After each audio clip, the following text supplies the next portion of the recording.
Faith Talk 99.5. We've got an all-new streaming player at our website that allows us to connect with you better than ever. Check it out now, faithtalk995.com. This is Faith Talk 99.5. Revive Our Hearts is coming up in 30 minutes. But now it's Searching for the Truth, sponsored by West 65th Street Church of Christ in Little Rock.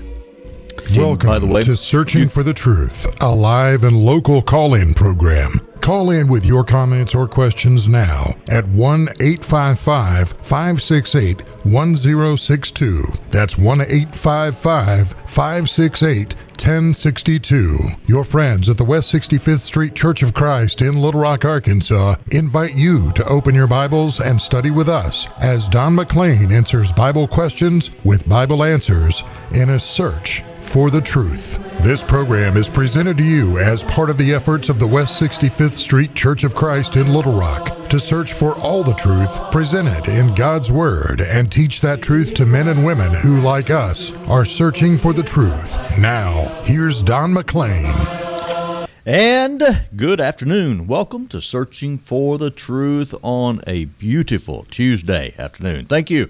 Thank you for being with us today. And if you have a Bible question or comment, we would love to hear from you. Our phone number is 1-855-568-1062, 1-855-568-1062. And you can also contact me by email at donmcclain@sbcglobal.net. So any way that you can get a hold of me, please do if you have a Bible question or comment. If you like us or you don't like us, I'd like to hear from you either way.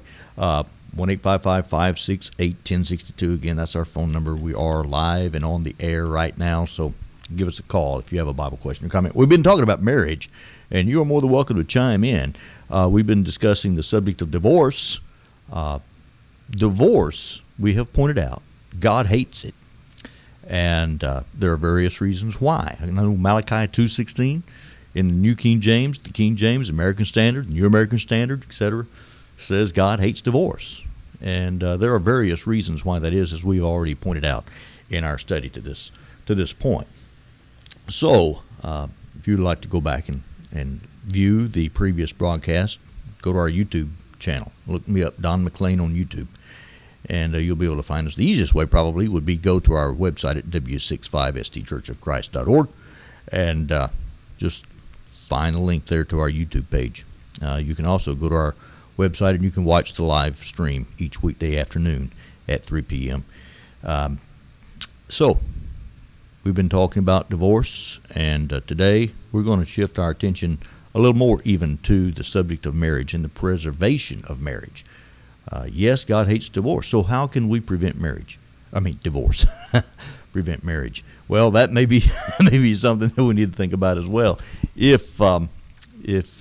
If we're not sure about the person that we're marrying, we certainly need to prevent people from getting married who do not need to be married. But that can be done with counseling and instruction. Hopefully, if their will is to follow the Lord and make sure that they're doing what is right, they will seek out His counsel and His instructions along those lines. But how can we prevent divorce?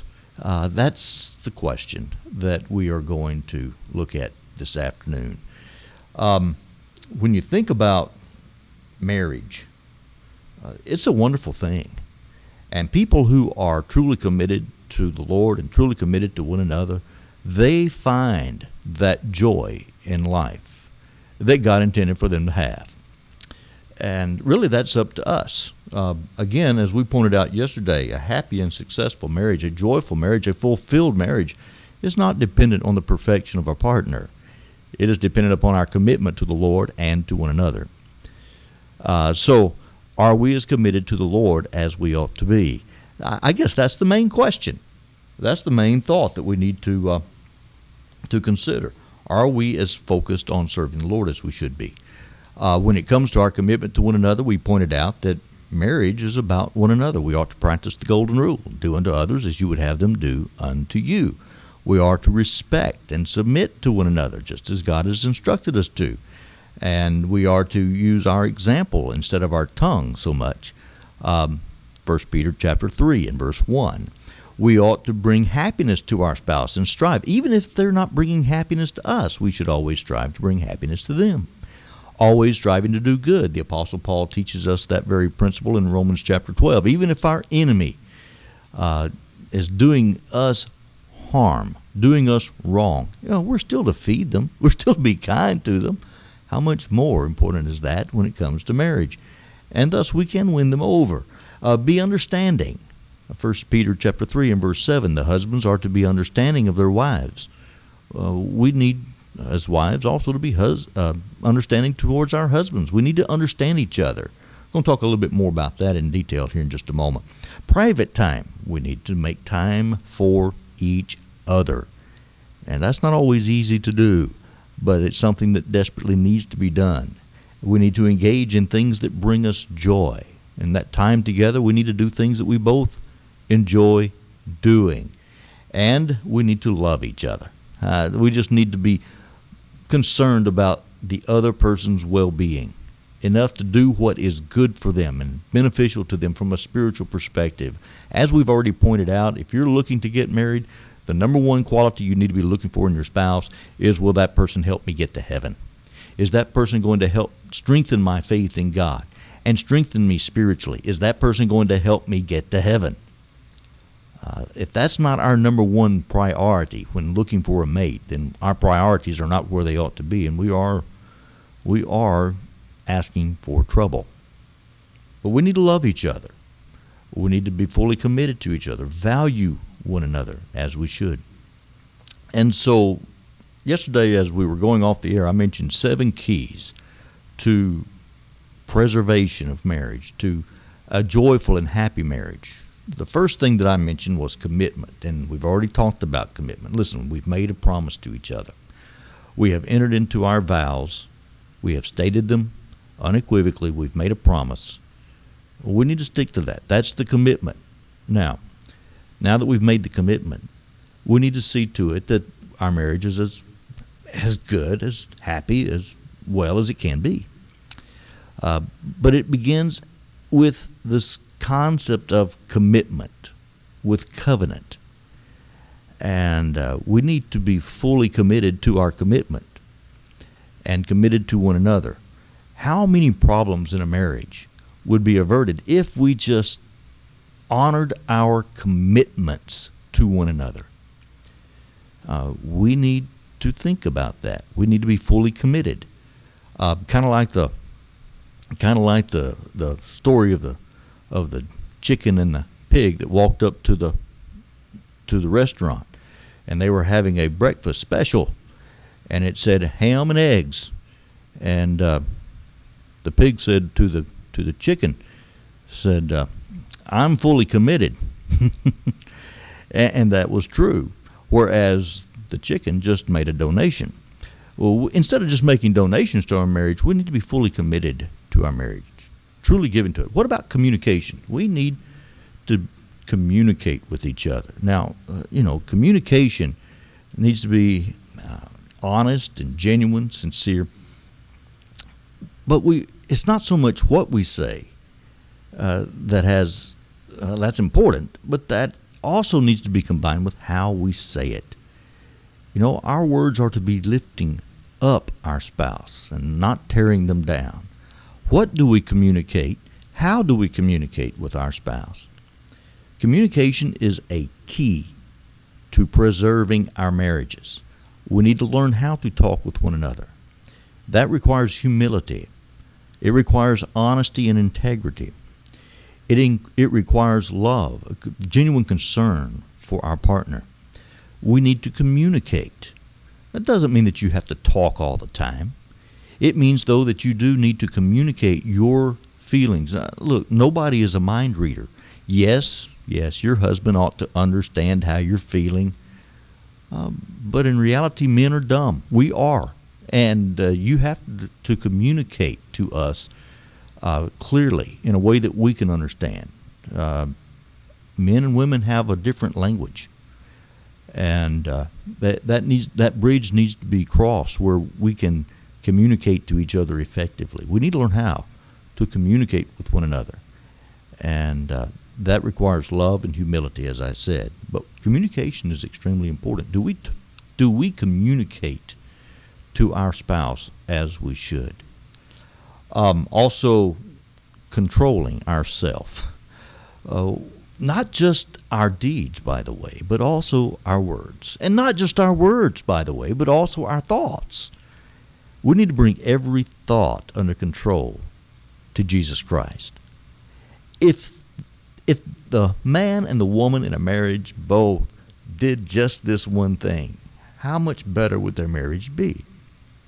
We need to control our tongue, and we need to control our actions. But that all begins with our thoughts. If our thoughts are dark, if our thoughts are negative, if our thoughts are taking us to a bad place in our marriage, we need to change our thinking. And so, controlling ourselves is a key to preserving our marriage. Even if our spouse is not doing what they are supposed to be doing, we can still control how we think and how we act and what we say. Control ourselves. And I know that's not easy to do when we're angry. It's not easy to do when we're hurt. But yet we still are responsible for what we say. And what we say does indeed have consequences. James chapter 3, James talks about the power of the tongue. And our words do have consequences. He talks about how it's a little fire, but oh, what a great fire. A forest fire can be kindled. And so we need to be careful in how we use our tongue. A little member, it boasts great things. See how great a forest a little fire kindles? That's in James 3:6. We need to be careful. We need to control our tongues. Consideration. You know, everything we do should be in consideration of our spouse. That's the way that someone who loves their spouse behaves. They are considerate. Selfish people are not considerate of others. They are considerate only of their own desires. So selfishness needs to be pushed out. That's the biggest roadblock to being considerate of our spouse. In fact, if we find ourselves not being as considerate of our spouse as we ought to be, well, the problem is that we're selfish. And so we need to get that out of our heart. We need to be considerate of our spouse. The Apostle Paul in the book of Philippians chapter 2, this is, congregational in application. I'm aware of that. But it says in verse 4, it says, "Let each of you look out not only for his own interest, but also for the interest of others." You back up to verse 3, and it says, "Let nothing be done through selfish ambition or conceit, but in lowliness of mind let each esteem others better than himself." And so the husband ought to apply that teaching to himself. The wife ought to apply that teaching to themselves in their marriage. And think about the well-being and the needs, the desires of one another. Compromise. Now, certainly, we cannot compromise the truth. We cannot compromise our service, our faith, our loyalty, commitment to God. But, we must compromise on the things of everyday life. We ought to compromise on the things that even we enjoy, to sacrifice those things for something that our spouse enjoys. Compromise. Again, it goes back to selfishness. A selfish and proud person doesn't want to compromise. They want it their way. That's not the way a marriage works. It's not going to work if we're selfish and proud. We instead, if we're selfish and proud, we'll just seek to do what we want to do. And if we don't get our way, we're going to pout and sulk and hold resentment towards our spouse. And, of course, our spouse pushes for their way. Then you have a rock and a hard place butting heads with each other. And it doesn't work out. We need to compromise. Again, we cannot compromise when it comes to matters of faith. When we ought to obey God rather than men. That's what the apostles told the court in Acts chapter 5. We ought to obey God rather than men. But when it comes to just everyday things, my friend, as a husband and wife, we need to compromise. The TV shows that we perhaps watch, if we watch television at all, husbands, it doesn't hurt a thing in the world to allow our wives to watch something that they want to watch, because you know what, they may be trying to tell us something in that TV show, that Lifetime movie that they're wanting to watch. And so, you know, let's be compassionate and compromise. Contentment. We've already talked about a little bit about contentment. We need to be content where we are. You know, regardless of our circumstance and regardless of how our spouse treats us, if I am being faithful to God and my faith and my hope in God is as it ought to be, I can be content wherever I am, regardless of the circumstance. And that's, again, coming from the book of Philippians, and this time the 4th chapter. The Apostle Paul makes that very point in regard to his own outlook on things. In fact, in this context, let me back up to verse 10. He says, "But I rejoiced in the Lord greatly, that now at last your care for me has flourished again, though you surely did care, but you lacked opportunity. Not that I speak in respect of need, for I have learned in whatever state I am, to be content. I know how to be abased, and I know how to abound. Everywhere and in all things I have learned both to be full and to be hungry, both to abound and to suffer need. I can do all things through Christ Jesus who strengthens me." Regardless of my circumstance. Now that does require strong faith in the Lord. I can be the person that God wants me to be, again, regardless of my circumstances. And every marriage goes through rocky times. Somebody's got to hold the line. Somebody has to hold on to the rope, and somebody has to just be faithful and do right despite of how our spouse is living. So we need to be content and carry our own load. You know, fulfill our responsibilities. Do what we ought to be doing. And you know, sometimes we kind of get in our habits, get into our ruts in which we do, you know, what we think we ought to do, and don't ask me to do anymore. Sometimes we need to carry the other person's load as well. When you're in a marriage, that's going to happen. But most importantly, carry your own load. Do the things that you ought to be doing. And I'm not just talking about taking out the trash, fellas. That's not the point, although that would fit. Do the things that we can do to ease the burden of our spouse. Do what we can to help them. Now, this is a lesson that I need to learn, and it certainly goes a long ways in keeping our marriage working together as it should. Carry your own load. We are all responsible for our own actions, for our words, for our thoughts. And that applies clearly in how we are working together in a marriage. It's a team effort. One person doesn't do it all. That may be the way things used to be, but that's not the way God intended for it to be. The woman was not made to be a slave. She was made to fulfill. She was made to be the part that completes you. And the husband is to also fulfill the wife. And we are to be looking out for one another's needs. Carry your own load. The day will come when you will have to carry theirs too. Or perhaps it's reversed. Your spouse has to carry your load because you're unable to. That's what a marriage is about. But we need to be working to carry our own load and do the things that we ought to do. But there are 4 rules. Let me mention these real quick as well. 4 rules that I want to suggest to you to preserve your marriage. Number 1, it's the rule of protection is what I'm going to call it. The rule of protection. We need to guard against anything. We need to protect our marriage. And we need to guard against anything that will weaken our relationship with our spouse. Anything. Guard against it. If we see something that's weakening our marriage, do away with it. Guys, listen. If you're spending too much time at work, you're spending too much time away from home, you need to look at that. Think about that. We need to be putting in the effort to strengthen our marriage. And anything that's going to come between you and your spouse, don't do it. Don't do anything that causes trouble. We need to be protective of our marriage. We need to be protective of our relationship with our spouse. We made that promise. We're going to love them. We're going to be committed to them regardless of the circumstances. And part of that commitment is to protect our union. So be protective. We also need to care for one another.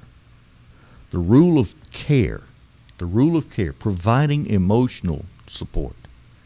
Yes, we sometimes think of the husband's job in the marriage as to bring home the money. And of course, in our culture today, these concepts are being kind of turned on their head, and it's not quite like it used to be. And our paradigms have shifted, no doubt about that. But we need to focus more on the emotional support of each other, even over the financial support, whoever it is that's making the money. Because our union, our marriage is more important than anything else. Now, certainly, financial problems are one of the biggest hardships on a marriage and one of the reasons that causes tension, one of the leading causes of tension in a marriage. But we need to provide, most importantly, the emotional support. And so that would require, yes, doing anything that we can to strengthen our bond with each other. That goes back to something that we said earlier. We need to communicate. We need to be considerate of one another.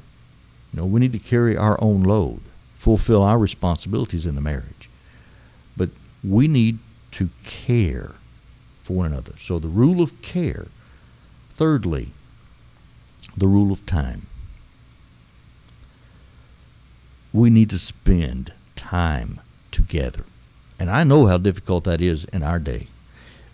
We are so busy running here and running there. This child has got practice. This child's got a game. This child's got something else going on at school. One thing after another. We're just going in all different directions. That's very difficult in the society that we have built. But my friend, listen, we need to dedicate time together as a husband and wife and as a family and spend time together. The time rule is very, very important. But listen, it's not just a matter of the time that we are together. It needs to be quality time. It needs to be time in which we give our spouse undivided attention. We cannot provide the emotional support needed if we do not spend that quality time with them.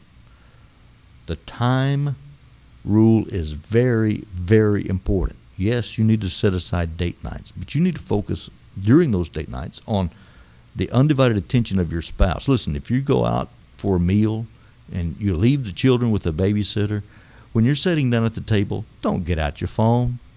Don't start, going over Facebook or Twitter or watching your ESPN app. I know there may be exceptions to that, but that our spouse deserves our attention. And we need to focus that attention upon our spouse. The rule of time, the rule of honesty. We need to be honest. We need to be honest. Historic, emotional honesty, current, the way what things are going on in our life. We need to communicate. This goes back to the idea of the concept of communication. We need to have solid, honest communication with our spouse. They need to know how we feel. We need to know how they feel. We need to communicate with each other. And that requires honesty. They cannot know how we feel if we're being dishonest about how we feel. Sometimes, it's easy to pick up this vibe that something's not right. And you may ask your spouse, well, they need to be honest, yes. You need to be honest with them too. Why are you asking? You need to be able to communicate your feelings with one another. We need to be careful how we communicate it, going back to the point that we made earlier. We need to be careful about that. We need to, just like Paul said, we need to speak the truth with salt, seasoned with salt. We need to speak the truth in love. But it still needs to be the truth. And we need to be focused on communicating our feelings, our desires, and that needs to be reciprocated, no question about it. when it comes to marriage, my friend, problems will come. Always. Every marriage. Going to have problems. But if we agree beforehand that divorce will never be an option, regardless of what happens, divorce, me and my wife made that pact when we got married. And no doubt, problems will come. But we need to be committed to our marriage. Divorce, let it never be the answer under any circumstance. And as long as the Lord's will comes first in our life, divorce will not come. Lord willing, we'll be back tomorrow. The Church of Christ that meets at 7115 West 65th Street in Little Rock, Arkansas, has presented this program in the interest of searching for the truth. To request a past program, religious discussion, sermon CD, or religious literature, call 501-568-1062. That's 501-568-1062. You can email Don McClain by going to the church's website at www.w65stchurchofchrist.org. That's www.w65stchurchofchrist.org. If you'd prefer to write to the West 65th Street Church of Christ, the address is P.O. Box 190062, Little Rock, Arkansas 72219. Please join us this Sunday morning for Bible study at 9 a.m. and worship at 10 a.m. Sunday evening worship begins at 5 p.m. We also have a Wednesday evening Bible study at 7 p.m. You are welcome at any and all of these services. Tell your friends to tune in each weekday afternoon starting at 3 o'clock to Searching for the Truth on Faith Talk 99.5 FM, where we hope our efforts will help you as you search for the truth.